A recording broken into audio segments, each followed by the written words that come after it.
special guest right now, helps a lot of kids get to college. He knows the whole process. Coach Clark, glad he's here in studio. He's going to explain to you guys right now the recruiting process. Now, a lot of people in mainstream, or even myself, we don't know the details. We don't know the ins and outs of how these kids get to college. But Coach Clark, he's dealt with this for many, many years, and he's here today to explain to you guys what needs to happen. This could be over a 2-year period, 3-year period, even getting some of these guys their senior year. Coach Clark has delivered, and he's here right now to explain the whole process. I appreciate it. I appreciate it, Jansen. Um, just good to start my own little podcast. We're just going to be giving real information. Um, that's why I think along with myself and a young gentleman named Coach Browning, we started R.A.R.E podcast, meaning rare is real, authentic recruiting experiences. Um, a lot of times, I would say 95% of the time, parents and players don't know the process.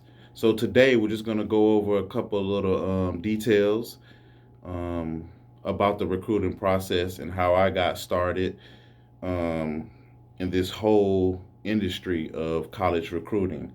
Just to give a little background, I started coaching high school football 2002 at Stevenson High School, home of the Jaguars. My high school coach, Coach R.A.R.E, gave me the opportunity to get on a coaching staff. And in 2005, well, let's start back. When I got there, they was fully loaded, great players, great team, great environment, great community. And so I was just coaching, living the dream. And they signed my first year. I think they signed like 12 to 15 guys. It was a lot of D1 guys. You had your Craig Lumpkins, Israel Roots, Roderick Rogers, Reggie Ball, TJ Gartrell, just to name a few. They had unbelievable talent. So what happens in the recruiting process, year by year, we just kept getting scholarships. But one of the things that I noticed, we had about 30 seniors who was only getting 12 to 15 scholarships.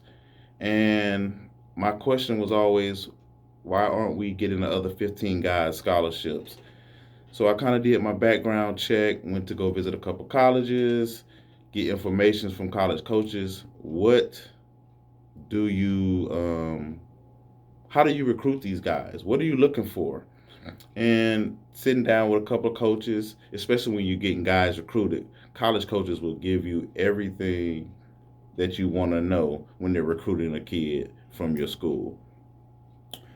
So I had the fortune to meet with Coach Philip Former when they was recruiting, I think, the class of 2006, which had Marcus Ball, Jermaine Cunningham, Perry Riley, Kelvin Shepard, Andre Anderson, just to name a few guys that were just dynamic. They was the top tier guys on the team, and that's taking nothing away from the other guys, but they were just the top tier guys, but we used that as leverage to get the other guys scholarships as well. Um, so he set me down. He said, "Hey, do you really know what you're doing with this recruiting process?" And I was like, "Coach, we just come into the 7-on-7s. We're trying to compete. What do you mean?" He said, "When I'm sitting down in my college meetings with my coaches, we go over processes." And I just ran back to the team saying, "Hey, you need to eat. You need to make sure your grades on point. Do good in the game." And that's all I went back and told the players. But I never met with the parents and the players together to give them what I call now the process. So fast forward 2009, we had about 35 seniors. It was a great team again, great season. But we only had like 3 or 4 kids sign scholarship. So I pretty much scratched my head like, what is going on? So I just was sitting one night and was trying to figure this out. So I went to the coach Gartrell and a couple other coaches saying, hey, I think it's on us as coaches. Why aren't these kids getting exposed? Why are they not getting scholarships? And I kept hearing the same thing. Coach, man, these kids ain't doing their schoolwork. They don't lift weights. I'm like, well, that's what we need to make sure that we're doing so they could get to the next step. And I went and met with the counselor. Thanks to Miss Finkley, a great counselor at Stevenson High School. I asked her to print out the roster for me, and she printed the roster out. And I said, hey, can I get transcripts on every one of these guys? And she said, sure, give me about a week or two. And I was like, no, I need it tomorrow. And she looked at me, and I said, really, I'm trying to have a meeting with these parents. I just really need your help. She said, okay, come back tomorrow, and I'll have it for you. Came back the next day, she had over 150 transcripts printed out for me, ready to go. So I went to Coach Gartrell with a plan, a vision. Said, hey, Coach, I want to have this meeting Thursday night, 6:30. All the parents explain this recruiting process. I got the transcripts here. I want to go over clearinghouse, a weight room, going to college camps. And he said, Coach, I want you to do this, but I don't think nobody's going to show up because, as we know in all programs, when you have booster club meetings and talking about money, maybe parents, they don't really get to the meeting. It's just not their high priority or whatever the case may be. And I said, hey, Coach, they going to come. So I had a great idea. I went home, typed up a paper, and it had 3 topics on it. College camps, recruiting, and scholarships. And I had 2 signatures at the bottom, one for the kid and one for the parent. I printed out about 200 copies, took it to practice the next day, passed it out. And I kind of told the kids, if you don't bring it back tomorrow, our strength coach at the time, Coach Ball, he's going to run you every day extra after practice because we need this meeting. The next day, every kid had their paper. They turned it in. So I knew right then, this is something that's going on at the dinner table that people are talking about. Fast forward, that Thursday, we had over 95% of participation in this meeting. I was just like, wow, this is amazing. So I went over the process, and we had to go through a lot. I gave each parent a folder, showed them what their kids' grades were, and we went over the whole process, clearinghouse, the grades, SAT, ACT score, and just was a great meeting. So a long story short, class of 2010, we signed 29 out of 31 seniors, along with myself and Coach R.A.R.E. He was a gentleman that was coaching on the staff as well. When I started out the process and we were just going through it, I said, hey, Coach, I need some help. Would you help me out? He stepped right in, didn't blink. And he said, yo, what do we need to do? And I was like, we got to get that information out because coaches are going to be here in May. So he was managing his own business. So he was at the school a lot. So he was able to intercept the coaches as they came in sporadically. And one of the coaches said, hey, take down my cell phone number, shoot me the information. At this time, we're emailing all the coaches. We're not getting a lot of responses back. Now it's 2020, and that was 2009 that I realized coaches get 1,000 emails a day. It's just so hard for them to go through it and check it. So once we started getting the direct contact, we was able to get all the information about all our kids in the program. And spring practice rolls up, and Coach Kitchens at the time was at Vanderbilt, and he loved Kenny Latler. So he was like, I got to get my defensive coordinator here, but I love this guy. We got to get him here at Vandy. So it just started rolling from there. Then Raymond Sanders, I got a call from Coach Sanders, who's the head coach at ETSU now. He was at Kentucky at the time, and he wanted to offer Raymond Sanders. So all this stuff just started happening. And before you know it, at spring ball, we had a lot of coaches just interested, knowing about our program, knowing about our players. But now we really got them coming, and they're looking for all type of talent. And just a long story short, that's how we end up signing the 29 guys out of 31 seniors. I think out of there, 10 of them was, D1 Power 5 guys, and then we had the mid-majors and the D1 AA's, D2 guys. But it was all about a free opportunity, a free education for these young gentlemen that put in all the hard work, sacrifice in high school. You have to work with them, and it worked. The next 2 years, we signed 20 plus kids in each class, and and it just was a great feeling for for those 3 years. Class of 2010, class of 2011, class of 2012. Just going through the process, seeing the look on those parents' face when their kid on signing day, going through the process, the ups and downs. People don't get it confused. This is not an easy process.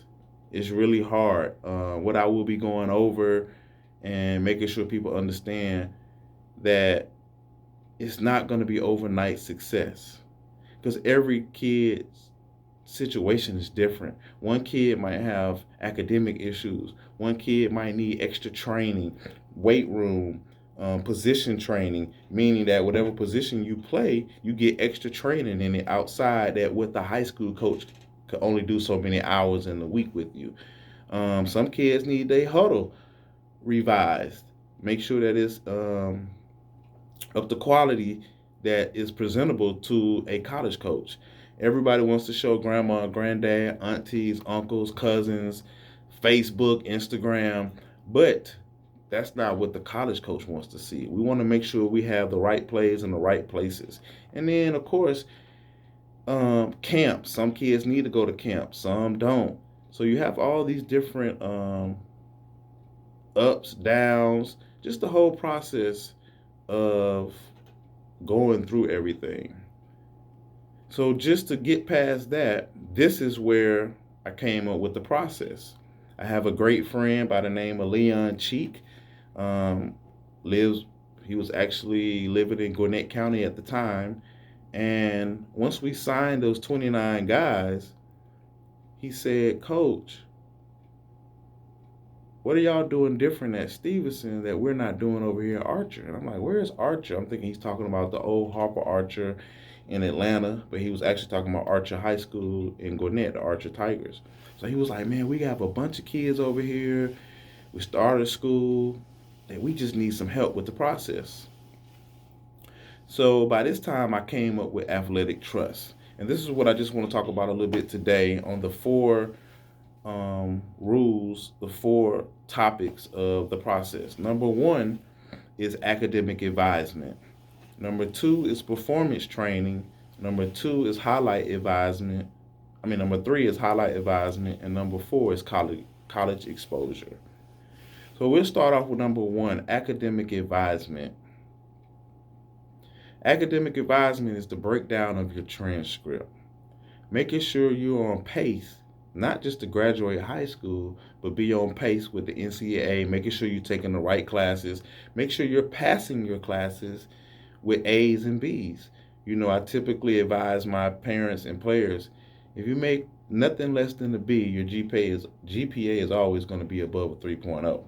So and if you need help in something that you're making a C, that's when you go out and I advise you, hey, get you a math tutor, get you an English tutor, get you a Spanish tutor.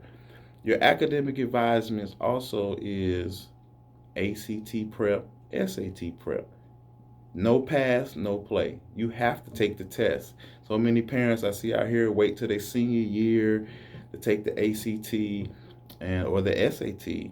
And you must really, now these days, start as a sophomore. Because at least if you do the second semester of your sophomore year, you kind of get a feel of where your child is standing at. And now that gives you time to go get some help if you need help. Academic advisement is also breaking down what you know is your core GPA.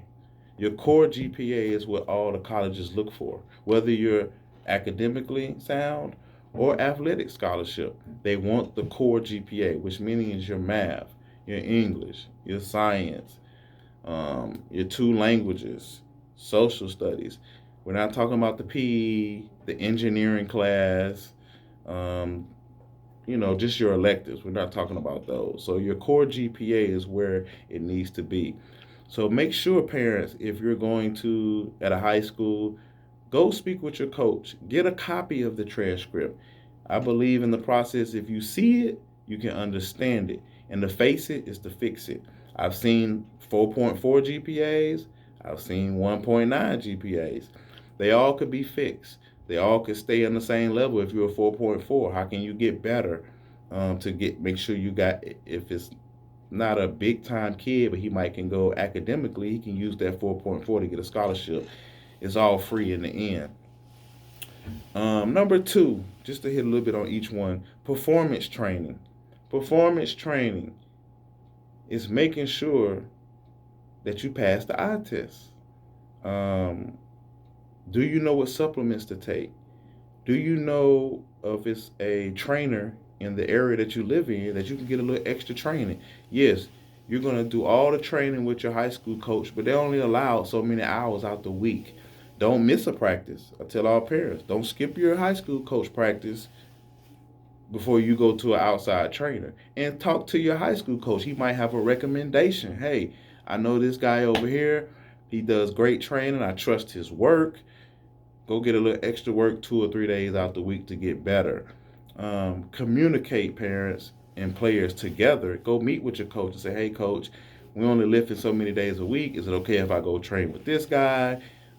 Coaches, if you don't have enough time, go find you some trainers, guys that you can trust. Your guys go to the process.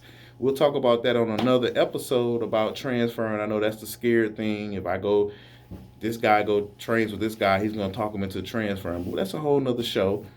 But for the most part, if you build a relationship, coaches, with trainers, or maybe have them come to your school and have an after school where they come and train your guys for an hour or 2 hours. Therefore, they train them in the building. You can watch them train your kids, and your kids' parents will pay for it. It's not coming out the coach's pocket.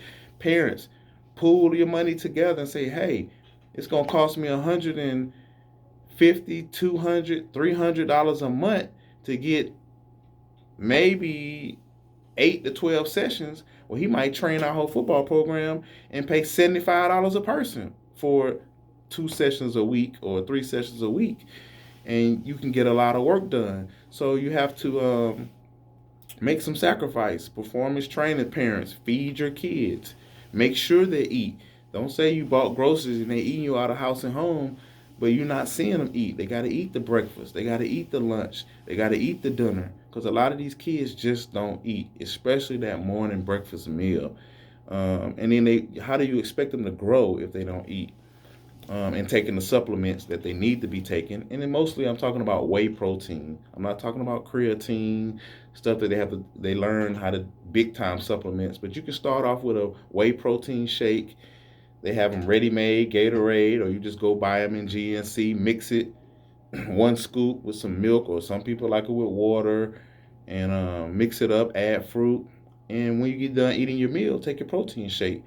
Everybody is different. Some people need to gain weight. Your big boys, they might not need to take it because they're going to get too big, meaning your O-line, your D-line. They just need to eat more and just lift because they naturally are big.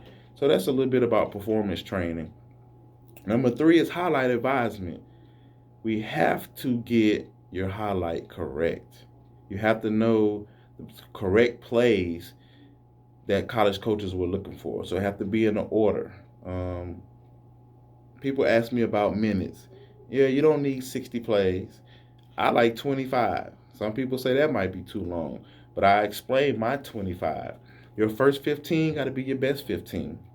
And then I kind of keep some plays in the middle, and then you last 3, 4 plays are bangers, just like your first 10. And that's usually typical 2, 3 minute highlight. You don't need a 10, 12, 15 minute highlight because coaches don't have that much time to watch the highlight. You want it just like a movie trailer, hit or miss. They watch it and they like it, they're intrigued, and they go watch your film.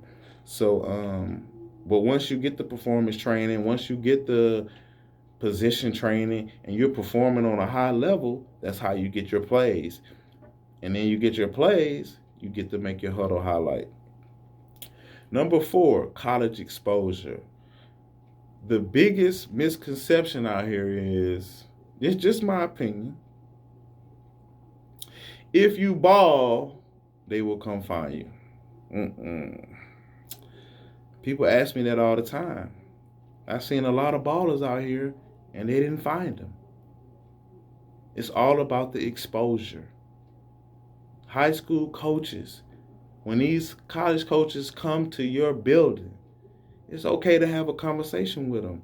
But you're supposed to be representing your kid. You need to get that contact number. You need to, if they say, oh, I like this kid, you walk them around, you pull kids out of class, they're sizing your kid up to see if this is what they like. You got 30 seconds to lay into that coach everything that you can lay into them about your program, about your kids. Um, but do you have that solid contact to call them back? 9 times out of 10, I can reach in high school coaches' drawer and they got a stack of cards.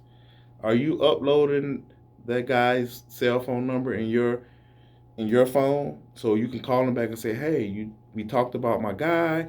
Do you like him? Any feedback evaluating his film? Did you get his position coach to look at it? Because parents, the coach that comes to your kid's school might not be his position coach. It's just called an area coach. They got different areas to recruit. So high school coaches have to say, hey, I had a DB coach come in, but I got a great running back. I got to contact that DB coach and say, hey, did you get the film to your running back coach, your offensive coordinator? Did they get to see the film? Did they get a good evaluation on my guy? Because they're going around school to school. They can forget. You have to remind them. Now, they're not going to forget that All-American because they're going to text that position coach right there on the spot. Hey, go check out this guy. Tell me what you think of. Should we offer him right here in the school? We're going to go to the counseling office, check his transcript. Philip Foreman taught me a good one. We're going to go to the attendance office, parents, and see how many tardies or absences your kid has. And I asked Coach Foreman one time, why do you do that? He said, if that kid can't go to class now in high school, how he going to get up for that 8 o'clock class on his own Monday, Wednesday, and Friday? How he gonna get up at 9 o'clock for that hour and a half class Tuesday and Thursday? He gonna miss that first class. And it made sense. So they want to check your attendance. They want to check your tardy. But all of this is college exposure. High school kids, I was just telling the high school coaches, do your due diligence on making sure you create your contact list. High school coaches, use your Twitter, use your Instagram. You should at least follow 5 college coaches a day. If you can't follow the college coaches, how are they going to watch your film? I see a lot of guys on Twitter say, hey, here's my film, watch it. But you only follow 10 college coaches. So when you post your film, who's going to watch it? It's just not going to float in the air and drop in a million college coaches' lap. So follow the college coaches when you're in the 9th grade and you don't have a highlight.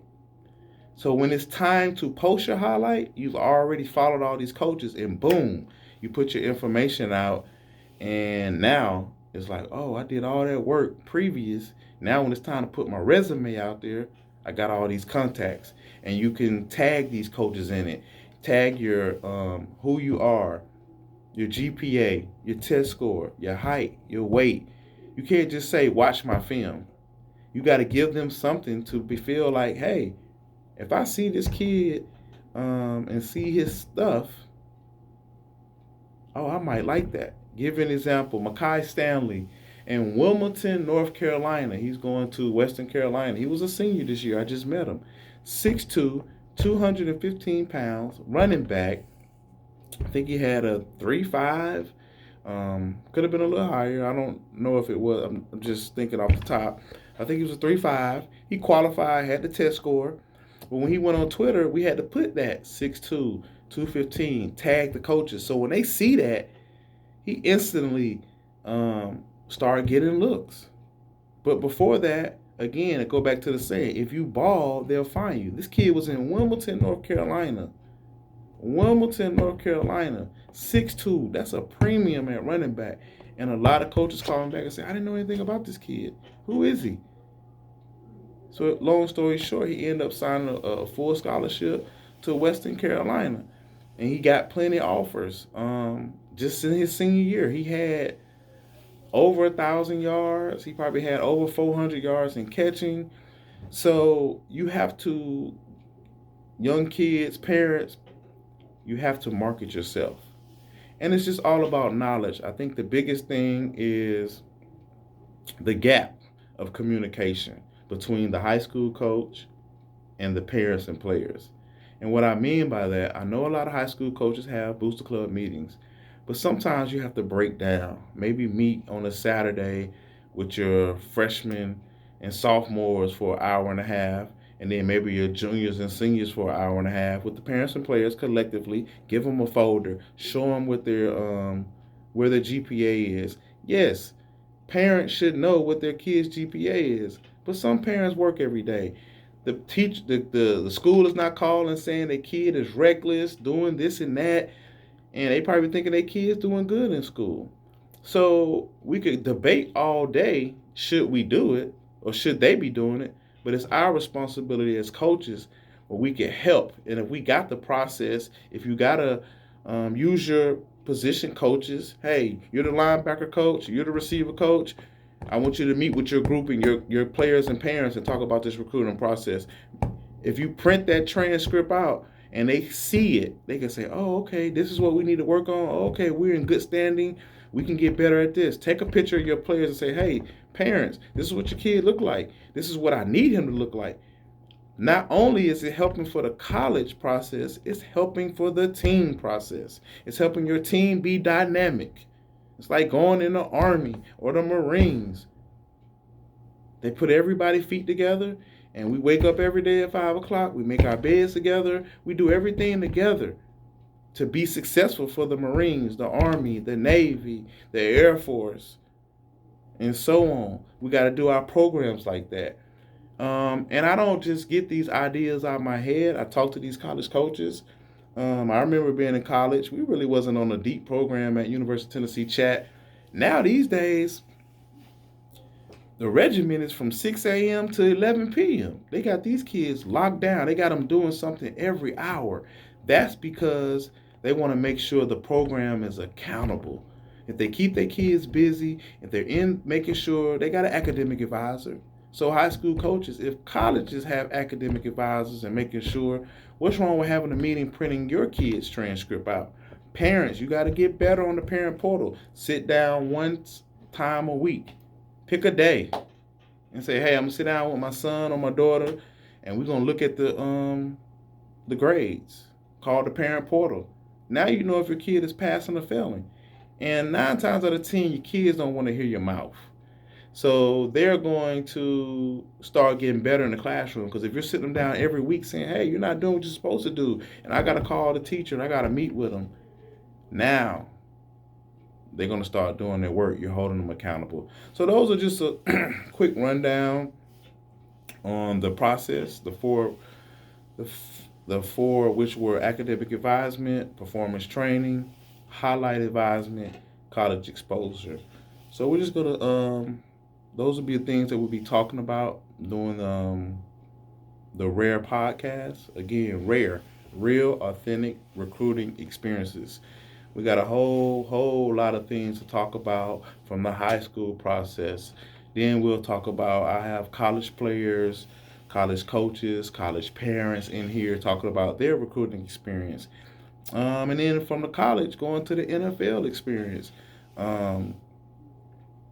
I spoke today with James Brown. I call him JB. He's parent of Derek Brown, Jonathan Grenard, Mr. Varnum, and Mr. Wanham, DJ Wanham's dad in South Carolina. You got Derek Brown went to Auburn, Jonathan Grenard went to, got his grad transfer. He's halfway through his master's at Florida. And DJ Wanham just graduated from South Carolina. Top D lineman that's going to be in the draft right here from Atlanta, Georgia. We're going to have his parents in here before the draft. We're going to have their experiences. Because this is not about Coach Clark talking in my experiences. I want the parents and players to hear this process, because that's what I feel that's missing. If you're a parent and you can hear it from another parent, if you're a player and you can hear from another player their experiences, everybody sees Derek Brown, probably top 10 pick. I think he's top 5. Jonathan Grenard going through their process. DJ Wanham going through his process. Y'all will be amazed at what you hear where they started at in their high school experience, their college experience, and then getting ready for the pro experience. So we definitely will make sure that we have everybody in and getting started with Rare Podcast. I appreciate your time today. We'll be back very soon. Um, enjoy your day, and remember, everything could be rare.